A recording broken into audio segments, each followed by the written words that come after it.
Deus é fiel e eu louvo a Deus por isso. Gênesis 35, a gente vai ler versículo 1 ao 3, depois a gente vai pular lá para o versículo 14 e o versículo de número 15, amém? Vocês estão alegres? Meu Deus, como Deus já falou com a gente, né, irmão? Deus já falou com a gente, como é tremendo, né, irmão? Por isso que a gente entende porque o salmista vai dizer que a casa do Senhor é o lugar melhor para estar, não é? A gente entende isso na pele, né? Na pele, porque é muito bom mesmo, tá bom? Gênesis 35, vamos ler? Gênesis 35, tem como colocar uma projeção? Tem como? Gênesis, isso. Nós vamos ler versículo 1, versículo 2 e 3. Disse Deus a Jacó, vamos dizer assim, disse Deus a Dário. Não, mas tu diz o teu nome, eu que vou dizer o meu. Vamos lá, só para a gente, vamos lá. 1, 2, 3. Disse Deus a Dário, levanta-te, sobe a Betel e habita ali, faze ali um altar ao Deus que te apareceu quando fugias da presença de teu irmão. Versículo 2, vai dizer assim, versículo 2. Então disse Jacó à sua família e a todos os que com ele estavam: lançai fora os deuses estranhos que há no vosso meio, purificai-vos e mudai as vossas vestes. Versículo 3, vai dizer: levantemo-nos e subamos a Betel, farei ali um altar ao Deus que me respondeu no dia da minha angústia e me acompanhou no caminho por onde andei. Versículo 14 do mesmo capítulo. Então Jacó erigiu uma coluna de pedra no lugar onde Deus falara com ele e derramou sobre ela uma libação e deitou óleo. Versículo 15, ao lugar onde Deus lhe falara, Jacó lhe chamou Betel, amém? Curve suas cabeças, já estou debaixo da cobertura da igreja, dos santos, dos remidos do Senhor, mas eu quero orar por esse texto que será um instrumento lapidador para fazer com que famílias deixem legados, amém? À geração futuras. Pai, graças te dou. Quero colocar esse texto, esses textos que foram lidos, e pedimos, Pai, a unção do Teu Espírito. Hoje eu passei praticamente toda a tarde olhando esse texto, trabalhando, algumas coisas que o Senhor falava ao meu espírito, e tirei alguns momentos para deixar minha mente sensível ao Senhor. E o Senhor falou de uma forma extraordinária, Pai, ao meu coração. Ajuda-me, ó Deus, para que eu possa transmitir verdades contidas nesse texto, fechando, Senhor, esta grande, Pai, conferência de famílias, Pai, desta igreja. Eu já oro abençoando, Pai, o Teu filho, pastor Júnior, todos os pastores, Pai querido, todos os obreiros desta casa e todos os membros, Pai, que fazem parte da igreja presbiteriana aqui nessa cidade, nessa localidade. Eu quero te louvar por isso, e todos dizem amém. Glória a Deus. Queridos, de posse desses textos aqui que nós acabamos de ler, eu quero continuar dentro da mesma vertente. E hoje Deus coloca no meu coração um tema que eu estou vinculando a esse texto. E o tema é avivamento, um legado para a família. Avivamento, um legado para a família. Conta até 3 e você repete. 1, 2, 3, vai. Um legado à família. Como eu costumo fazer, e eu gosto de trabalhar dessa forma, deixe-me trazer dentro de uma conceitualização, né, dentro do dicionário Pátrio, o que significa avivamento. Avivamento significa ato de avivar. É um ato de tornar-se, né, mais vivo, mais ativo, mais intenso, mais despertado e assim por diante. Então, dentro do dicionário Pátria, o conceito de avivamento é este. Então, a gente já está entendendo que é um ato de renovação, de avivar-se. Mas eu queria ainda trazer, como uma última pontuação, eu queria trazer um entendimento desta palavra dentro de um sentido linguístico. Aqui, dentro do sentido hebraico, porque nós lemos um texto no Antigo Testamento.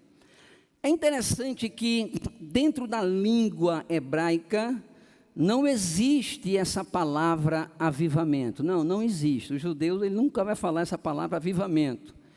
A gente tem que pegar um verbo que diz respeito a isso, porque a ideia não é deste verbo é avivar. Avivamento não, mas é avivar. E o verbo que na língua hebraica é raerur. E é interessante isso, porque quem estuda o hebraico, quem conhece o hebraico, sabe que por trás de toda letra do alfabeto, ela tem um sentido. Ela traz uma verdade por trás de cada letra do alfabeto. Essa palavra raeru, ela vem da raiz rir, que significa avivar. E essa palavra, eu quero que você ouça, porque é é interessante. Essa palavra, ela é composta pela a letra ou pelo alfabeto ret, que na nossa língua portuguesa é dois R juntos, né? É o ret, dois R juntos. E o sentido desta letra é um sentido de cerco, é um sentido de cerca, é um sentido de proteção. Pegou aí? Então essa letra ret dá um sentido de proteção. Dá um sentido de cerco, de alguém sendo cercado, alguém sendo protegido. E a outra letra que faz parte dessa palavra é exatamente o re, que é o nosso H. E o nosso H, essa palavra aqui no hebraico, dá um sentido de passagem. Dá um sentido de janela, algo que eu passo, é como se fosse um livramento. Então, quando a gente estuda essa palavra no original hebraico, é que Deus está dizendo, em termos de avivar, é que Deus está trazendo, se tu não der um glória, tu é um crente mais ruim aqui de Sorocaba. Quando ele fala essa palavra avivar, dá um sentido que Deus, ele protege a sua família. Ele cerca a sua família. E ao mesmo tempo ele encontra uma passagem, uma saída para situações de impasses, ou situações que não têm saída. Você já pensou? O inimigo quer colocar você diante de uma situação sem saída, aí Deus diz assim, não, pode tirar o cavalinho da chuva, que eu protejo essa família. E eu mostro saída para eles diante daquilo que eu sou a saída. É tão interessante isso aqui tem muito a ver quando os muros foram destruídos, quando a cidade foi destruída, o templo foi destruído, aí a turma passa um tempo lá no cativeiro, aproximadamente 70 anos, aí a Bíblia diz que depois de 70 anos o povo volta. Aí eles começam a construir o templo, mas diz o texto que eles desanimam. Aí eles deixam de construir o templo e foram construir as suas próprias histórias, sua casa. Aí alguém diz, por quê, pastor? Porque eles diziam entre si, a gente não pode construir porque a cidade não tem muro. Ela está desprotegida. Aí Deus usa o profeta e diz assim, diga a eles que podem continuar, porque eu sou um muro de fogo ao redor deles. Amém? Você pode imaginar Deus nos cercando as nossas famílias. Para quê, pastor? Aqui é o texto, para trazer avivamento, para trazer renovação espiritual. Quem entendeu? Se não, repito tudo de novo. Entendeu? Agora, olha para cá. Esse texto aqui, o contexto vai nos mostrar o porquê esta família está passando por uma situação delicadíssima na sua história. Para que a gente entenda isto aqui, eu vou analisar o contexto imediato anterior, refiro-me ao capítulo de número 34, porque essa história começa a se configurar exatamente no versículo de número 34. O que é que está dizendo esse capítulo 34? Que é o contexto do capítulo 35. Está contando o seguinte: Jacó, depois de 20 anos aproximadamente, ele está voltando de Padã Arã. Ele havia saído de Berseba e ele estava indo e foi para Padã Arã, lá para a casa do avô Betuel e do tio Labão. E ele foi. Depois de 20 anos, ele está voltando. E ele está voltando depois de 20 anos. E quando ele volta, ele vai se estabelecer em uma das regiões chamada Siquém, uma cidade chamada Siquém. E ao chegar nesta cidade, a filha dele, cujo nome era Diná, filha da Leia ou Lia, como você quer entender, ela vai sair. Para quê, pastor? Porque ela queria conhecer pessoas, ela queria se relacionar com pessoas. Aí o texto diz que ela está caminhando, e nesse caminhar, Siquém, que é o filho de Hamor, que era um dos chefes dessa cidade, era o rei dessa cidade. Aí Siquém se enamora dela, arreia os 4 pneus. Aí o texto vai dizer que ele a possui, ele a violenta, e a coisa começa a se configurar. O pai, Hamor, ele quer resolver essa situação. Ele quer fazer uma reparação neste mal que o filho havia feito. Estão pegando aí? Estão pegando aí? Aí ele vai, Hamor e Siquém, pai e filho. Aí eles vão até Jacó. Shalom, tudo bem? Olha, eu não sou da nação de vocês, eu não sirvo ao Deus de vocês, mas meu filho fez mal à filha de vocês, e eu quero reparar essa situação. Aí Siquém pula de lá e diz assim: eu quero casar com a Diná, que eu estou apaixonado. A Bíblia vai dizer que Jacó silencia. Por quê, pastor? Porque ele vai esperar os filhos que estão no campo. Os filhos chegam, e o Siquém diz assim: eu quero casar com a irmã de vocês. Aí o texto vai dizer no versículo 12, do capítulo de número 34, vai dizer o seguinte: não, de maneira alguma nós daremos a nossa irmã para vocês, jamais, exceto se vocês se tornarem iguais a nós. De que forma? Fazendo o ato da circuncisão, porque isso aqui é um ritual do nosso povo, e a gente segue. Se vocês fizerem isto, nós daremos a nossa irmã para você. Olha só, tanto o capítulo 34 como o capítulo 35, a gente não ouve a voz do pai, só ouve a voz do filho, que eu vou trabalhar aqui com vocês. A Bíblia diz que eles vão, diz: não, se for esse o caso, a gente faz isso. Todo macho vai circuncidar-se e a coisa está resolvida.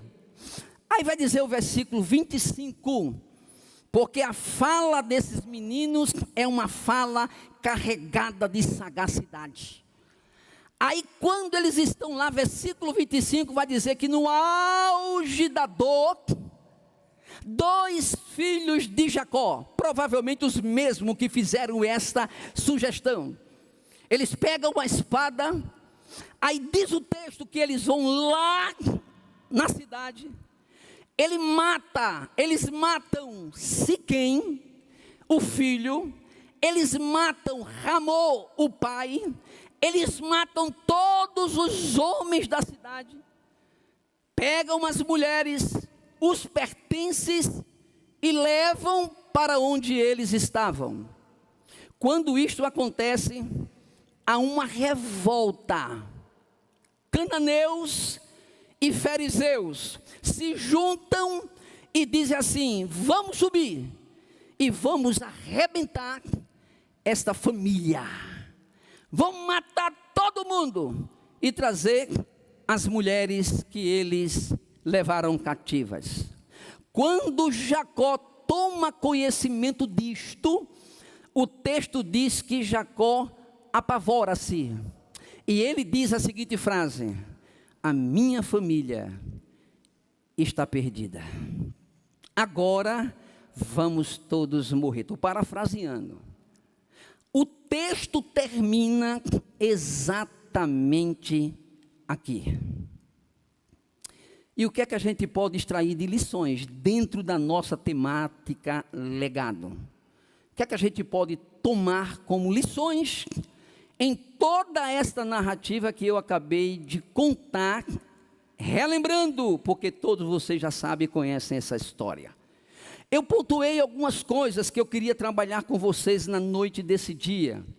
E trabalhar porque eu enxergo algumas coisas bonitas que Deus me mostra aqui dentro da nossa temática. Primeira lição, eu quero que você ouça e guarde no seu coração. A primeira lição é: se desejamos deixar um legado bom para nossas gerações futuras, temos que tomar muito cuidado com a nossa tomada de posição diante dos impasses da vida familiar. Deixa eu repetir, eu quero ser bem didático para que você compreenda. Se nós queremos verdadeiramente deixar legado bom para a nossa geração, nós precisamos ter muito cuidado na tomada ou com a tomada de posição diante dos impasses da vida e da vida familiar. Versículo 5, se quiser colocar aqui, coloca Gênesis 34 e o versículo 5, vai dizer: quando soube Jacó que Diná, a filha, fora violentada por Siquém, estavam seus filhos no campo, cuidando do gado. Aí o texto conclui dizendo assim: calou-se até que voltassem. Diga assim comigo: calou-se até que voltassem. Preste atenção. Dentro da psicologia sistêmica, existem alguns teóricos como John Bell, Peter Larker, Hoffman, Salvador Minucci, essa turma aí. Eles vão dizer de uma forma categórica que existem apenas dois sistemas ou duas razões que nós podemos lidar com o sistema. Sistema conjugal, sistema familiar, sistema empregatício, sistema eclesiástico, o sistema. Só existem duas formas de lidar com o sistema. Duas formas. A primeira chama-se passividade. Qual é o primeiro? Segundo é a assertividade. Qual é o segundo? Segundo. Primeiro, pegou. Pastor Dário, o que é passividade? Passividade é quando eu recebo esses estímulos, eu recebo a notícia ruim que me tira o chão, eu preciso sair de cena. Por que eu preciso sair de cena, pastor? Porque eu preciso me revigorar. Eu preciso me reorganizar. Então eu preciso sair de cena. Isso aqui é passividade. Porque a ciência diz que eu preciso vir para a passividade. Ouçam-me. Eu vou dizer no senso comum. Com cabeça quente, ninguém consegue resolver nada de forma racional. Pegou aí? Olha só, todas as vezes que nós estamos com excesso de noradrenalina e adrenalina no nosso sistema neural, ouçam-me, nós estamos a um passo de sair da racionalidade. E se eu saio da racionalidade, quem entra em voga é o bicho, é o instinto. Pastor, eu não creio nisso. Ouçam-me, Freud disse que nós temos duas dimensões aqui dentro, uma dimensão chamada Thanatos. Thanatos na língua grega significa pulsão de morte.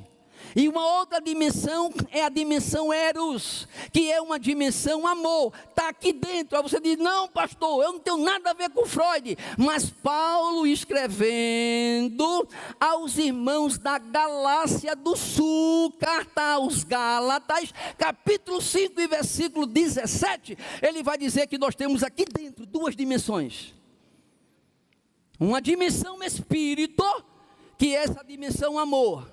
Em uma dimensão carne, não carne soma, no grego, pele, mas é uma dimensão sarque, que é a natureza humana. Você percebe que vez por outra, nós estamos agindo com a nossa família dentro do aspecto da natureza humana? Você percebe quantas decisões você já tomou com a cabeça quente? Elas são as piores decisões. Por quê, pastor? Porque você sai da racionalidade. Então é importante vir para a passividade, para a poeira sentar. Aí você vem para a passividade. É por isso que a Bíblia vai dizer, Lamentações 3:26. Isso é bom ter esperança e aguardar a salvação, e isto em silêncio.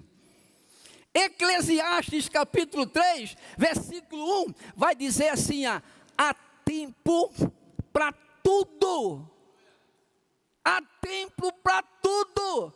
Aí o versículo 7 diz assim, há tempo de falar e há tempo de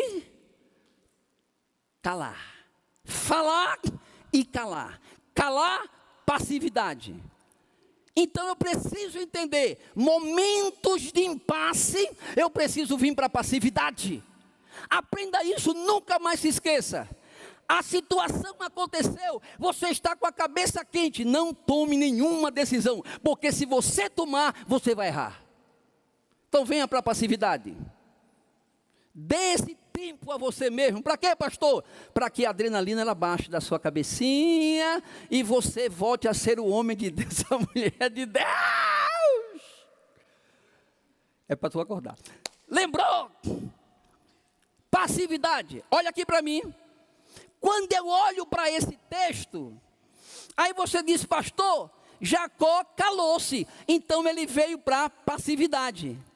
Eu posso até concordar com isso, só que essa passividade de Jacó, ela foi uma passividade movida pela covardia. Ele silenciou, deixa que os filhinhos tomem conta disso, e ele fica, isso aqui é uma passividade covarde, eu não posso tomar essa passividade. Mas há uma outra palavra, qual, pastor? É a assertividade. O que é a assertividade? Dentro da cultura bíblica, significa confrontação. O que é confrontar, pastor? Confrontar não tem nada a ver com soltar cachorros para cima do outro. Confrontação não tem nada a ver com desabafo. Quando você vai confrontar o outro, aquilo que você recebeu de forma negativa, não vai funcionar. Eu tenho que vir para a passividade, me reorganizei, agora eu vou para a assertividade, que é confrontação, que dentro do sentido é trazer luz. Eu preciso trazer luz para aquilo que está obscuro aqui da minha mente. Por que isto aconteceu? Porque isso está acontecendo. Então a assertividade, ela traz luz. Diga assim, a assertividade, mais alto, a assertividade ela traz luz. Amém? Então ouçam-me, eu preciso confrontar. Jacó precisa confrontar, mas ele fica em silêncio. Há um assunto a tratar e ele vai procrastinando, ele vai deixando para um segundo plano. Por quê? Porque os irmãos vão vir, e os filhos vão vir, e os filhos vêm e colocam ele numa situação terrível, que há uma turma querendo matá-lo.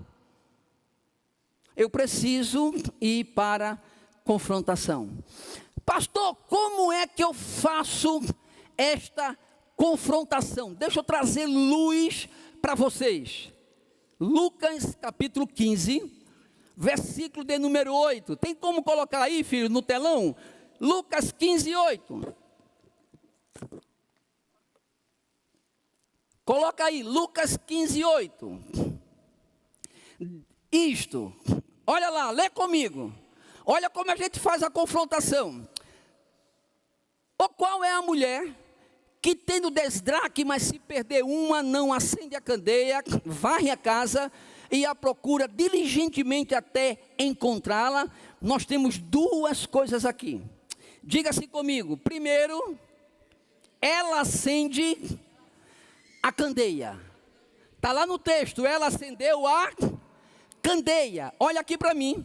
Dentro de uma simbologia bíblica, candeia aqui no texto representa o Espírito Santo de Deus. É Ele que alumia ou ilumina algo que está às escuras.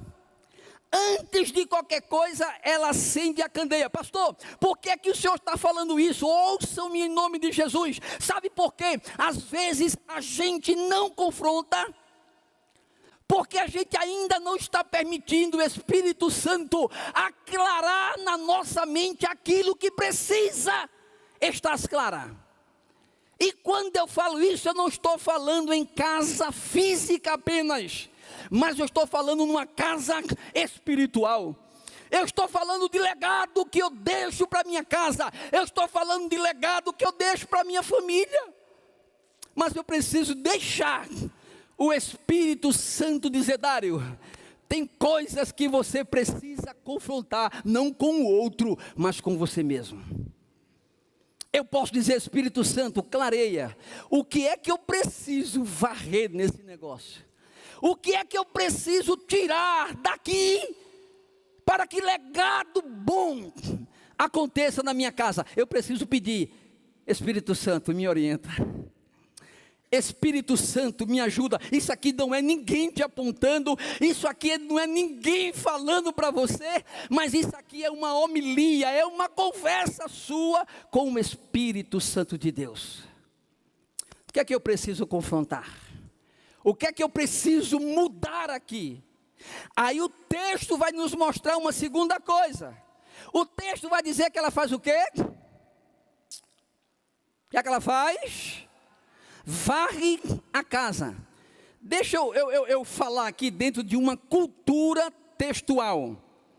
Olha só, as casas no tempo de Jesus, elas eram casas que não tinham janelas, elas só tinham entrada. A entrada é a saída. Eram casas de chão batido. Pelo amor de Deus, mulher, não faça isso, em nome de Jesus, porque dá problema. Mas a mulher judia, ela varria a casa no máximo 2 ou 3 vezes ao ano. Ao ano. Não é que ela tinha diarista, não. Ela que varria era ela mesma, 2 vezes ao ano. Como a casa era de chão batido, juntava poeira. Tanto é que quando a moeda cai, ela não acha, por causa da poeira. Agora olha para cá, ela acendeu a candeia, mas ela vai ter que pegar a vassoura espiritual. Para quê, pastor? Para varrer. Irmãos, a cada 10 pessoas no planeta Terra, 6 sofrem de alergia à poeira. Se eu fizesse uma enquete aqui conosco, praticamente todo mundo tem alergia à poeira. dos 10, 6 sofrem de alergia à poeira. Olha só, em 1 grama de poeira, existe aproximadamente de 100 a 500 ácaros, que se reproduzem a cada minuto e sobrevivem durante 30 dias. Imagina, ácaros. É por isso que você se deita e o nariz começa a coçar, fica vermelho. Já tem gente aqui com alergia. Agora imagina, essa mulher, ela acende a candeia. Sabe o que significa isso? Eu já acendi. O Espírito Santo já disse o que é que eu tenho que varrer. Varrer a casa significa sofrimento. Poeira vai subir.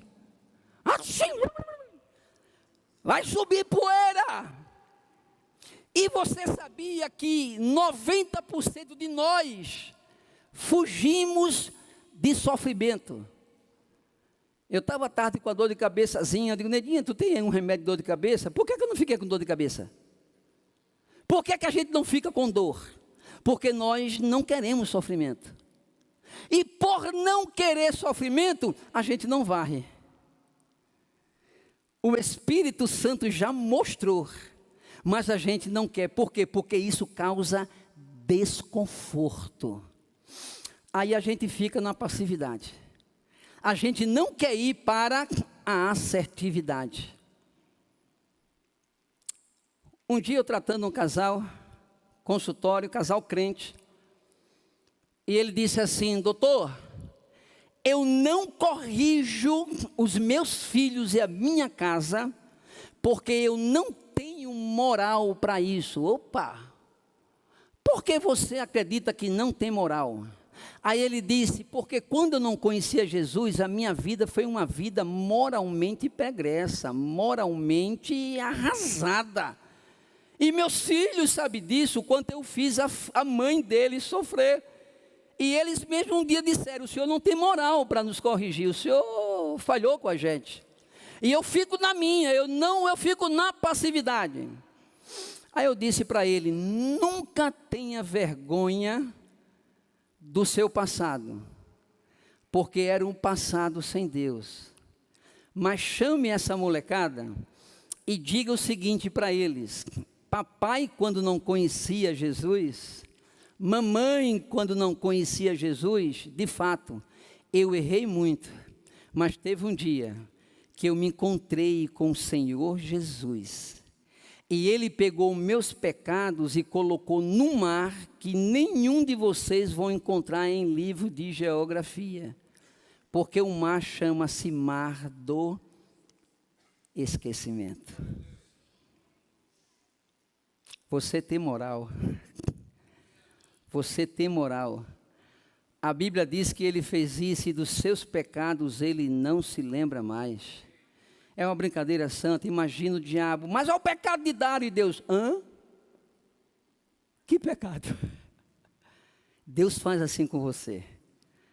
Então hoje à noite, Deus está dizendo, chegou a hora de sair da passividade e confrontar coisas daqui e coisas erradas dentro da minha casa. Eu não vou mais ficar na passividade. Ninguém pode apontar os meus pecados. E se você quiser reforçar, peça para eles ler Romanos capítulo 8:1. É só uma observação. Paulo nunca escreveu uma carta aos romanos, viu, irmão? Paulo nunca fez isto. Mas Paulo escreveu uma carta aos cristãos de Roma. É diferente. Capítulo 8 e o versículo 1 vai dizer assim, nenhuma condenação há. Nenhuma condenação há. Se tu não der glória, eu vou ficar aqui até amanhã. Nenhuma condenação há. Nenhuma condenação há para aqueles que estão em Cristo Jesus. Aleluia. Aleluia. Glória a Deus. Eu vou hoje sair da passividade, eu vou confrontar algo aqui e algo dentro da minha casa. Por quê, pastor? Porque eu estou falando de legado. Eu estou falando de legado bom que eu tenho que deixar para meus filhos. E meus filhos têm que entender que eu não sou e não fui e não serei perfeito. Mas há um advogado que está sempre intercedendo pela vida da igreja, pela minha vida, diante de Deus. O que Deus não gosta é de cinismo. Mas Deus gosta de pecador que se arrepende. Por quê, pastor? Porque Ele aborrece o pecado, mas Ele ama o pecador. Diga glória a Deus, Ele ama o pecador.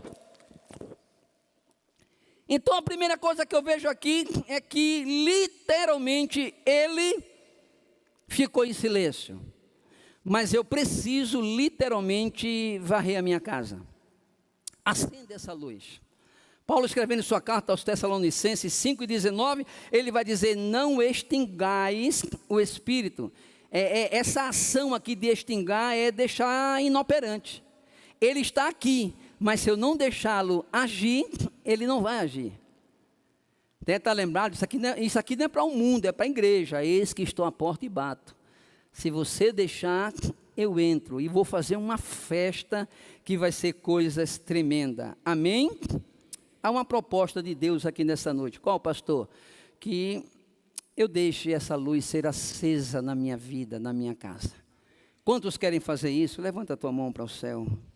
Levanta a tua mão para o céu. Nós vamos confrontar isso. Segunda lição, bem rapidinho.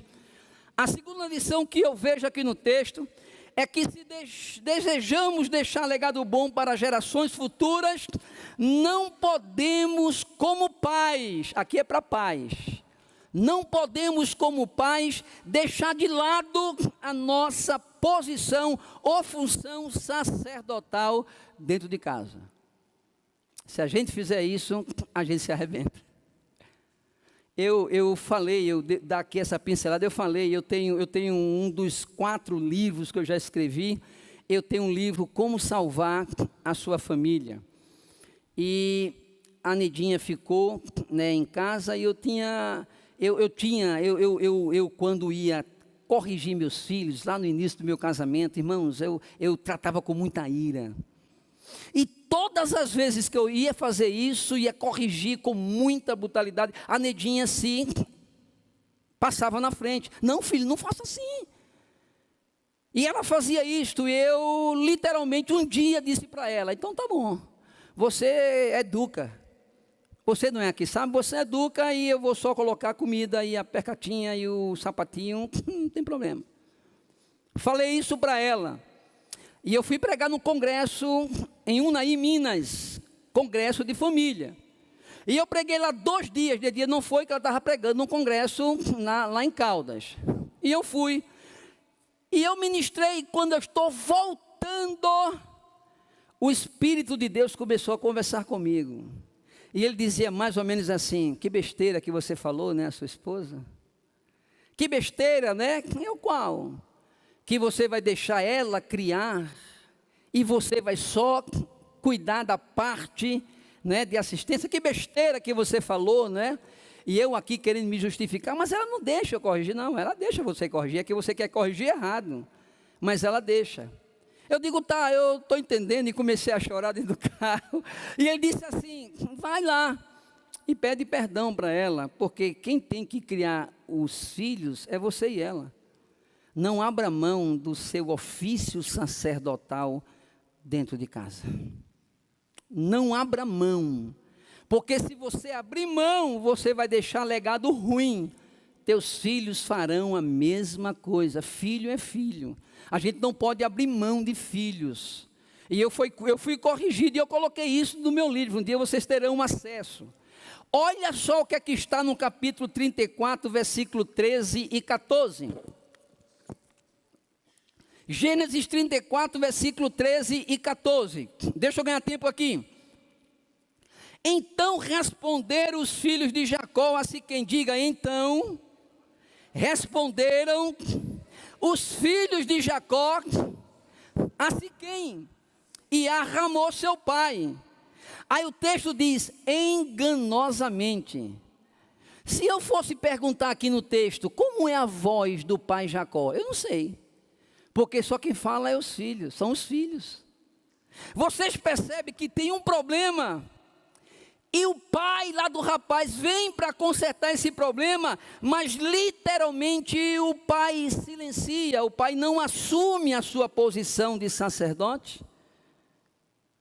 Aí o problema está configurado. Guardem o que eu quero falar, porque eu estou tratando família. Eu estou tratando um tema de família, uma conferência da família que é legado. E eu preciso entender o que é que eu estou fazendo dentro da minha casa. Olha só uma verdade que eu quero dizer para vocês. Guarde isso.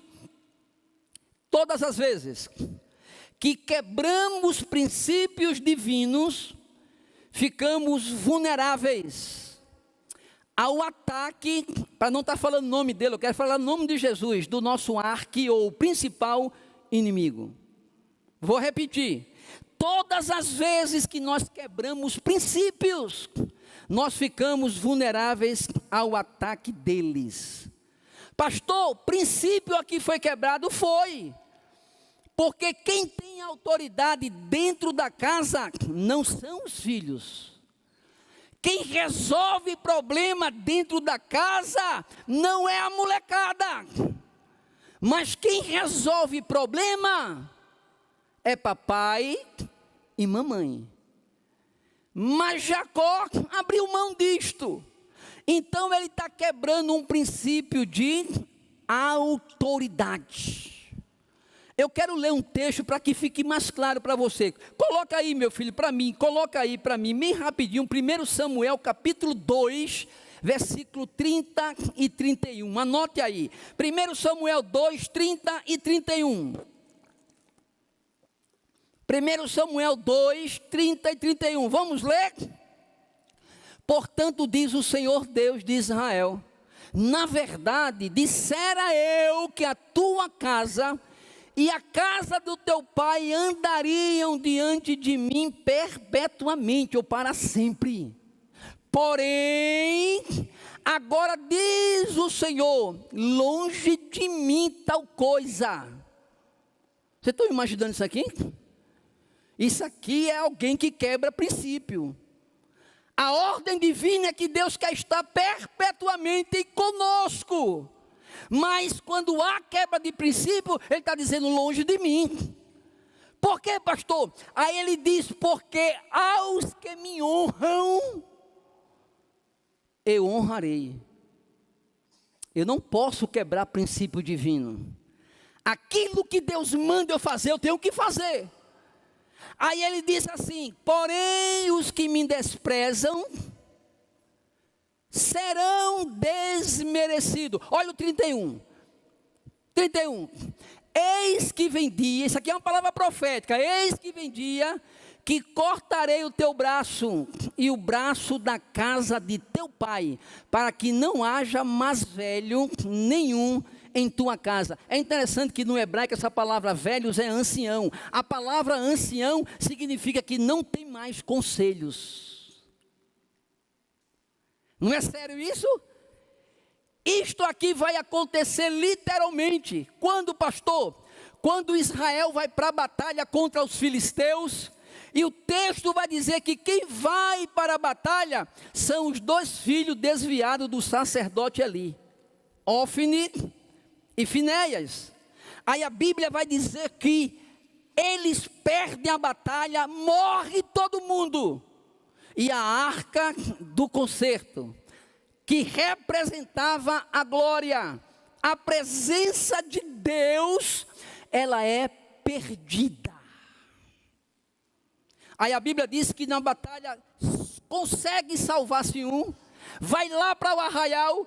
Eli estava obeso, avançado de idade, e quando disseram: perdemos a batalha e a arca foi perdida, e Finéias e Ofni, teus filhos, morreram. Ele cai para trás e diz o texto que ele morre. A mulher de Finéias, ela estava grávida. Aí o texto vai dizer que ela começa a sentir contrações. E as parteiras vieram para dar o apoio, e as parteiras disseram: alegre-se, porque te nasceu um varão. Aí ela disse assim: ponha o nome dele Icabor, que no original hebraico é Icavô, Por quê, pastor? Porque a glória do Senhor não é Shekinah, mas a glória do Senhor é Kavod. Então, Kavod é não glória. Ela está dizendo, acabou, não temos mais glória. Por quê, pastor? Porque princípios foram quebrados. Eu não posso quebrar princípio. Se Deus me chamou para ser sacerdote, eu literalmente não posso quebrar princípios. Mas eu não saí de Brasília para pregar uma mensagem triste, porque tem uma palavra de vitória para a tua vida, para a tua família, para a tua casa. Coloca aí Salmo 68, que eu quero ler com vocês. Salmo 68, 1 a 3. Salmo 68, versículo 1 a 3. Levanta-se Deus. Aleluia. Você não pode ler isso aqui não dá glória não. Levanta-se Deus. Aí ele vai dizer, dispersam-se os seus inimigos, de sua presença fogem os que o aborrecem. Olha o versículo 2, olha o que vai dizer, como se dissipa a fumaça, assim tu os dispersa, como se derrete a cera ante o fogo, assim a presença de Deus perecem os iníquos. Agora olha o versículo 3, os justos, porém,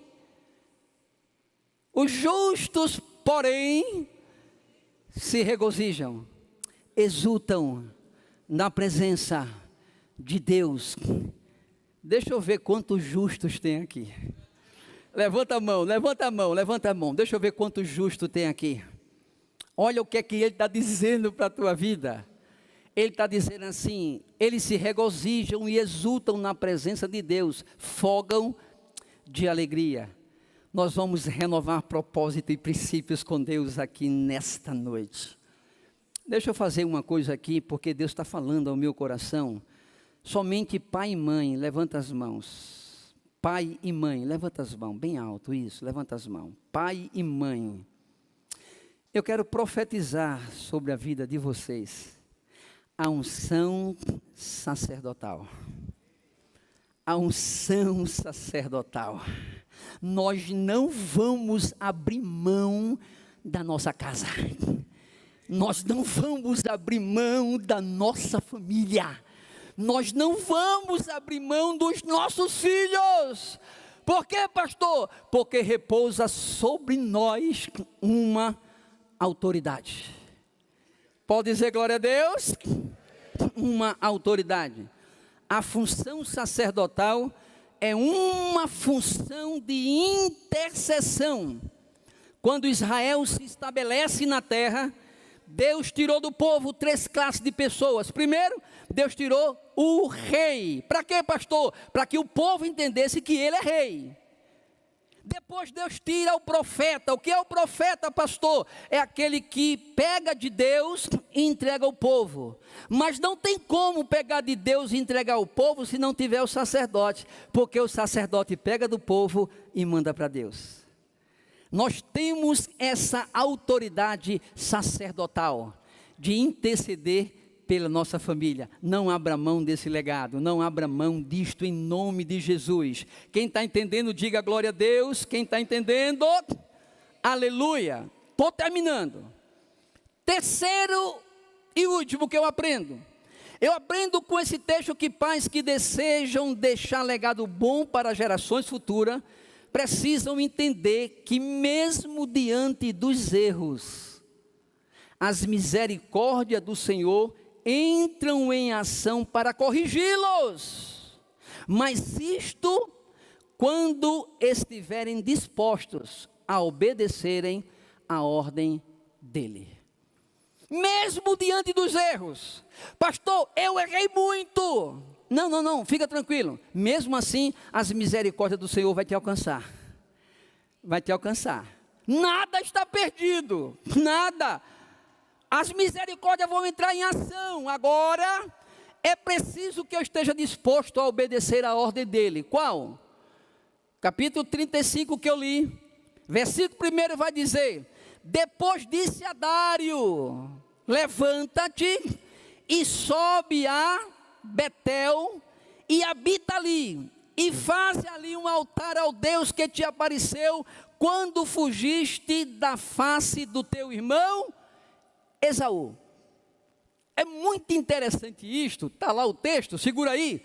É muito interessante porque esse texto, irmãos, ele vai mostrar a intencionalidade do coração de Deus. Por quê, pastor? Porque você percebe, deixa lá o texto, você percebe lá, vai lá, 35:1 de Gênesis, deixa lá o texto, põe lá. Você percebe que quando ele termina, ele vai dizer aqui: levanta um altar e faz ali um altar ao Deus que te apareceu quando o quê? Quando o quê? Fugias do teu irmão.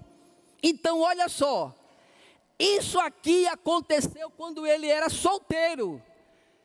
Ele levanta um altar e coloca o nome de Betel, quando ele dorme lá com a pedra como um travesseiro. Mas ele era solteiro. Agora, esse capítulo 35, ele já está voltando casado e com filhos, famílias. Aí Deus está dizendo: eu quero que você levante, porque a minha intencionalidade é completar algo na tua vida que tu não deixaste. Por quê, pastor? Porque quando ele está voltando, ele passa pelo vale de Jaboque, ou val de Jaboque. E se você está lembrado, ele passa a família e ele fica só. Olha aqui para mim, duas coisas importantes aqui. O que é que está acontecendo? Ele tem experiência com Deus aqui solteiro, e agora casado ele volta a ter uma experiência com Deus, mas ele priva a família. E tem muitos pais deixando a família privada das suas experiências com Deus. Sabe o que é que a gente escuta muito? Não, pastor, eu não quero que meus filhos passem por aquilo que eu passei. Aí eu fico perguntando: oxe, é tu que decide? É tu que decide isso? Quer dizer que Deus te provou, mas Ele não pode provar teus filhos? Quem está lembrado, irmão, do Conga? Não, tem muita gente aqui, inclusive o pastor. Quem está lembrado do Conga? Meu Deus do céu, aquilo era um pequeno demônio. O quichute já veio depois, era mais moderno. Eu era doido para ter um quichute, mas da minha casa só saía Conga. E mamãe trocava o Conga quando ele tirava, era cor de jeans, né? E ele ia desbotando, e começava a sair, e acabava. E quando acabava, a gente comprava outro Conga. Aí a gente diz assim: meu filho não. Meu filho é Nike. Mas por que não Conga? Porque é que Deus não pode provar meus filhos. Não, eu jejum. Mas eu não quero que meus filhos jejuem, porque eu já jejuo para ele. Quem foi que disse que as minhas experiências servem para os meus filhos? Deus precisa ter experiências com nossos filhos e com a nossa família. O que está aqui, primeiro, Deus estava completando o círculo na vida de Jacó. Como é que eu sei isso? Porque ele sai de Beceba, vai para Padã Arã, e Deus quer que ele saia de Padã Arã e volte para Beceba. Por quê? Porque servimos a um Deus que fecha círculo. Sabe o que é que Deus está dizendo? Ele vai fechar o círculo da tua vida. Tudo aquilo que Ele te prometeu, Ele vai cumprir. Deus não deixa nada inacabado. Mas pastor, por que eu estou sofrendo tanto? É porque Deus está passeando contigo, para dar experiência para você, para ensinar aquilo que Ele precisa ensinar a você. E quando o círculo for fechado, Deus vai dizer: foi para isso que eu te provei. Quando alguém chega para mim e diz assim: pastor, tem uma família que precisa de uma cesta básica, mas eu corro para providenciar. Por quê? Porque eu sei o que é fome. Eu sei o que é fome. Quando alguém chega para mim: pastor, estou passando por isso, eu digo: corre para ajudar, porque eu sei o que é isso. Deus nos prova para que fiquemos sensíveis à voz dEle diante das vicissitudes da vida. Deixa Deus provar esse menino. Ah, pastor, meu filho com dó. Que tu fique com dó, com ré, com mi, com fá. Tu pode ficar com quem tu quiser, mas Deus quer provar, deixa eu contar aqui um testemunho rapidinho. Nós temos 2 filhas e um filho, e agora 3 cachorros e 5 netos. Escuta, a gente tem uma filha chamada Camilinha. Camilinha nos deu muito trabalho. Pensa aí numa menina que dá trabalho. Pensou? Multiplique por 15. Neidinha, eu ainda nem ficava doido. Teve um dia, pastor, que eu acho que foi em Belém. Eu estava pregando em Belém, num congresso de família lá em Belém. Aí uma irmã, e eu contando o testemunho da minha casa, aí uma filha de... Não, tem que dizer que é filha de Deus. E ela chegou para mim e disse: como é que o senhor prega para a família com tanto problema na sua casa? Eu digo: oxe, o que a senhora quer dizer com isso? É que é para eu não pregar, é? Ela disse: lógico. O senhor não pode pregar. Eu digo: eu conheço um que também não quer que eu pregue. A senhora faz parte do time dele. Como assim? Eu digo: não. Aí saí para... Percebeu? Camilinha deu muito trabalho. Mas não se esqueça que Deus é o Deus que fecha círculo. Deus é o Deus que tem experiência com você e com os seus. Aí o que é que acontece? Às vezes Neidinha já se levanta cantando, irmão. Cantando: pai, pai, pai. Eu pego o violão ali, pai, e toco para ela. E ela cantando. E a Camilinha sentada assistindo não sei o quê. E ela dizia: maninha, pelo amor de Deus, cale a sua boca. Aí Neidinha dizia: como é? Cale a sua boca. Aí Neidinha dizia: eu vou levantar o volume para não ir aí calar a sua. Aí Neidinha começava a cantar mais alto. E era uma guerra, meu irmão. Aí a Camilinha casa. E o bucho cresce. O buchinho cresceu. Aí, pá, ela disse: maninha, está caindo líquido por aqui. Aí Neidinha disse: é o menino que está saindo. Que é, no caso, a menina. Aí corremos para o hospital. Aí quando chegou lá, o médico disse: não, só quem pode entrar é a mãe. E eu fiquei lá fora. Aí a mãe entrou. Aí o médico disse assim: olha, ela tem passagem. Não vai ser cesárea. Vai ser parto normal. Pense numa menina parideira, irmão. É Camila. É mulher breia. Ela teve 3 filhos, tudo normal. Ela pega a revista aqui, ó. O menino já saiu. Não, é rápido. Aí escuta, olha para cá. Olha para cá. Aí está lá a Camilinha. Aí começam umas contrações. Ai, ai, maninha. Aí daqui a pouco ela disse: maninha, pelo amor de Deus, cante. Aí Neidinha disse: não, essa Neidinha de flor que se cheire. Ela disse: não, se quiser, cante você. Agora não é momento de cantar, não. Foi não, Neidinha? Foi quase desse jeito. Aí escuta, a Neidinha disse: cante. Ah, não há Deus maior. Ai, não há Deus melhor. Ai, não há Deus. Ai. Aí a menina nasceu. Olha para cá. Deus trata menina rebelde. Como, pastor? Com parto com parto normal. Se eu fosse você, eu ficava light, deixava Deus de tratar. Então, o que é que nós temos aqui? Deus quer fechar o círculo da nossa vida. E Deus quer ter experiência com os nossos filhos. Antes de sairmos de lá, Camilinha era líder do departamento infantil.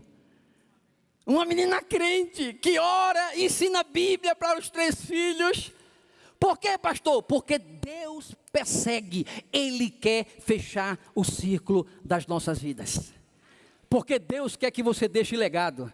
E só deixa legado quem tem experiência com Deus. Só deixa legado quem conhece a Deus. Só deixa legado quem tem sensibilidade e comunhão com Deus.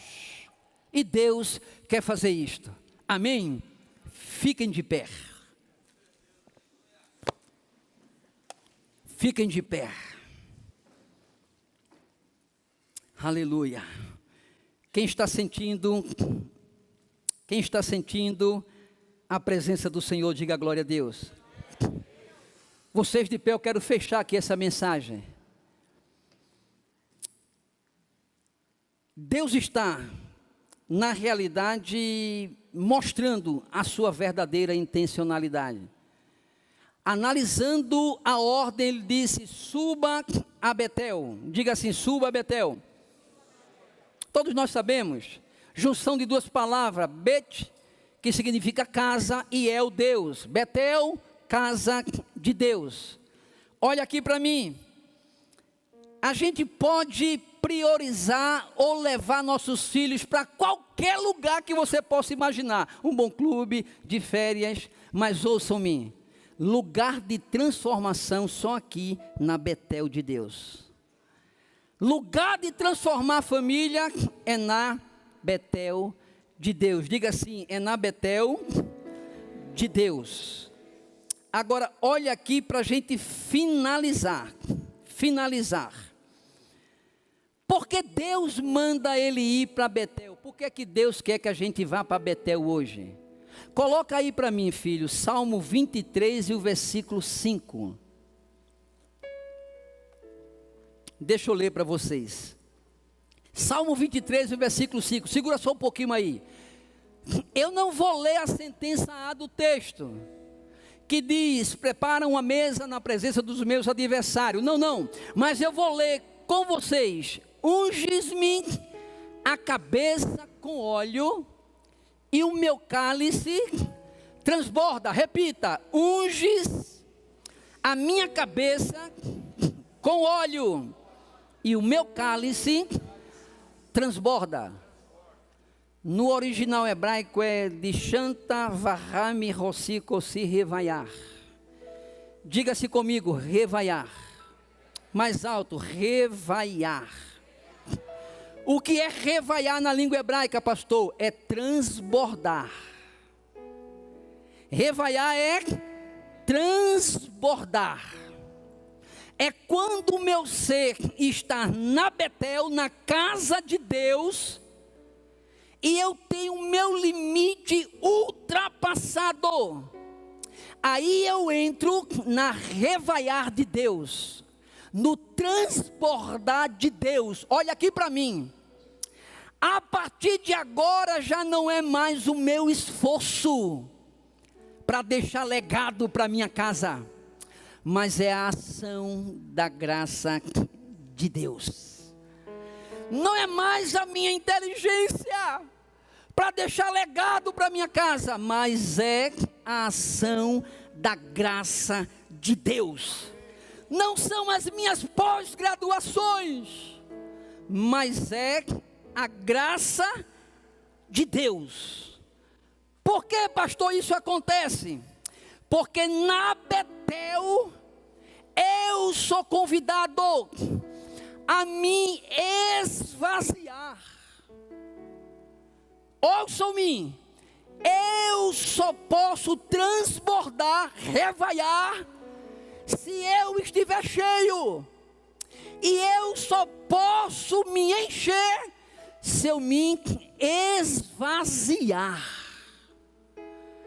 Paulo fala isso, Filipenses 2:5 em diante, que haja em vós o mesmo sentimento que houve também em Cristo Jesus. Aí ele vai dizer no versículo 6, pois ele, subsistindo em forma de Deus, não julgou como usurpação ser igual a Deus, antes a si mesmo se esvaziou. Aí o versículo 8 vai dizer, a si mesmo se humilhou. Olha aqui para mim, quem humilhou Jesus não foi Herodes. Quem humilhou Jesus não foi os soldados romanos, nem a elite romana de Israel, mas foi ele que se humilhou. Deus nos leva a Betel, para que eu me esvazie. Eu quero me esvaziar aqui nesta noite. Eu quero me humilhar diante das potentes mãos de Deus, aqui nesta noite. Aí o versículo 9 vai dizer, pelo que Deus o exaltou sobremaneira, e deu um nome que está acima de todo o nome. Revaiar. Deus quer fazer crentes aqui transbordar. Deus quer trazer transbordamento da sua graça, pai de família. Aquilo que você não consegue com a força, tu vai conseguir com a graça. Aquilo que você não consegue com o teu intelecto, tu vai conseguir com a graça. Você vai deixar legado bom com a graça. É o revaiar de Deus na tua vida. Aleluia. Eu quero que você curve a sua cabeça. Vai, Zé. Curve a sua cabeça. E diga, Deus, eu quero transbordar o revaiar da tua graça aqui. Eu quero transbordar. É por isso que o Salmo 133 diz, quão bom e quão suave é que os irmãos vivam em união. Aí vai dizer, é como óleo. Óleo ali no hebraico é azeite. Ele vai descendo na cabeça, pega a veste e vai até os pés. O que significa isso, pastor? Uma casa que transborda, onde ela entra, a graça entra. Uma família que transborda a graça, onde ela vai, a história muda. Tu vai entrar hoje na tua casa e a história vai mudar. A história vai mudar, a história vai mudar. Eu quero que você sinta a glória do Senhor aqui. Eu quero que você sinta a presença de Deus aqui. É o revaiar de Deus na tua vida. É Deus transbordando a tua vida. Fecha os olhos, vai. Pede a Deus isto agora.